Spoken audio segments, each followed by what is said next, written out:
Hai, jadi saya Bunga Kesha Saitama dari kelas 8C akan menjelaskan tentang sistem pencernaan pada manusia. Apakah itu pencernaan manusia? Pencernaan manusia terdiri atas saluran dan kelenjar pencernaan. Saluran pencernaan adalah saluran yang dilalui bahan makanan, sedangkan kelenjar pencernaan adalah organ yang mengeluarkan enzim untuk mencerna makanan. Berikut adalah proses sistem pencernaan.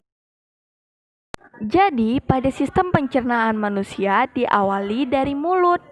Gigi memotong makanan dan mengoyak makanan yang disebut pencernaan mekanis. Kelenjar ludah menghasilkan enzim, yaitu enzim betialin dan amilase. Lalu lidah mendorong makanan. Jadi, setelah dari mulut, makanan kita menuju kerongkongan. Kerongkongan adalah saluran berbentuk tabung sepanjang 20 cm. Kerongkongan menghubungkan rongga mulut dengan lambung. Lalu di dalam kerongkongan ada yang namanya gerakan peristaltik. Gerakan peristaltik adalah gerakan meremas, yaitu mendorong makanan masuk ke dalam lambung. Lalu setelah itu makanan kita menuju lambung. Lambung adalah organ pencernaan yang paling elastis. Lambung berbentuk seperti kantong. Lalu di dalam lambung, makanan mengalami pencernaan mekanis dan kimiawi. Pencernaan mekanis dilakukan oleh dinding atau otot lambung yang meremas dan mengaduk makanan. Sedangkan pencernaan kimiawi dilakukan oleh getah lambung. Getah lambung mengandung 3 enzim, yaitu enzim pepsin, renin, dan asam klorida. Enzim pepsin adalah enzim yang mengubah protein menjadi pepton, dan enzim renin mengubah protein susu menjadi kasein. Lalu, asam klorida atau HCl mengasamkan makanan. Asam klorida juga membunuh kuman loh.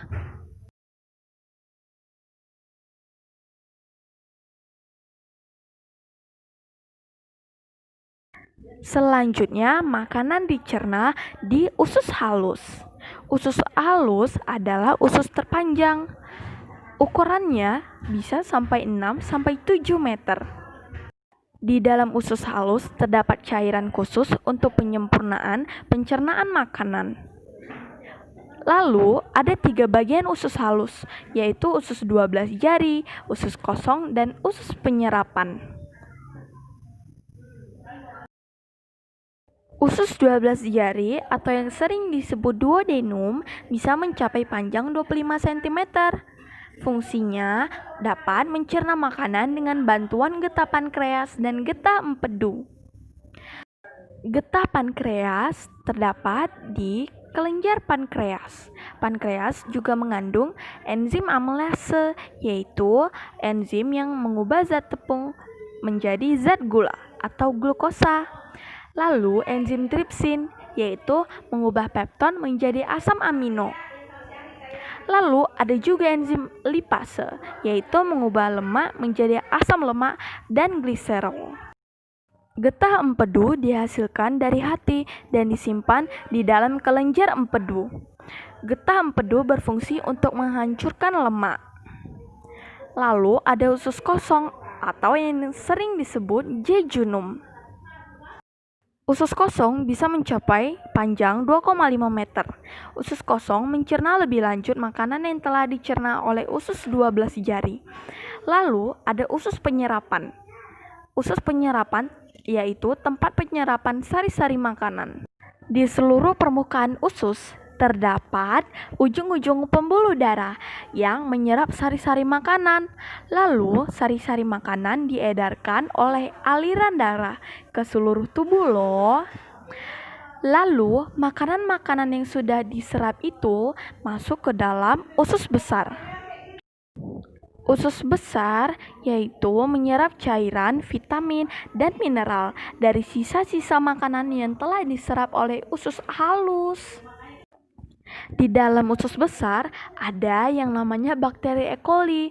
Bakteri ini dapat membantu proses pembusukan sisa makanan, lalu menghasilkan yang namanya kotoran atau sering disebut feses.